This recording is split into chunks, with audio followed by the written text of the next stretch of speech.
Hey guys, today I'll show you how to make this trippy black and white background transition. First, let's prepare our clip, the character around which the effect will spin. Alright, now let's click on our clip and double click it to open the layer.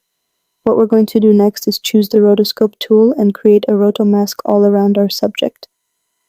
For this tutorial, I won't make it super precise, but when you're happy with your result, just click on freeze. After that, switch back to your main composition, and here in the rotoscope settings, you can adjust the feather and shift edge to fine-tune the look. Now we're going to duplicate our layer twice, so we end up with 3 copies. On the first and second layer, go ahead and remove the rotoscope. We're only keeping it on the third one. Now let's start adding effects to that middle layer. The first one we'll use is Pixel Motion Blur, so head over to the Effects and Presets panel, search for it, and drag it onto the layer. In the settings, bump up the shutter angle to around 2000 and set the shutter samples to something like 10. Next, you'll need the Sapphire plugin installed for this part. We're going to use the Random Edits effect, drag and drop that onto the same layer. This will create that chaotic sequence of clips in the background.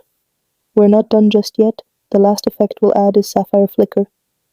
In its settings, slightly lower the amplitude, bring down the luma to around 650, and finally adjust the frequency to just under 26. For the final part, press T on your keyboard to bring up the opacity settings on that middle layer, then move your playhead to about a quarter into the clip and set the keyframe at 100% opacity. Now, go a few frames backward and lower the opacity to 0%. This will give us a nice fade in. Then move the playhead forward from the first keyframe, set another keyframe at 100% and again, move a few frames forward and drop the opacity back down to 0%. This creates a smooth fade-out transition.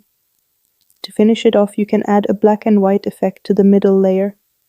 This step is totally optional. It just depends on the vibe you're going for.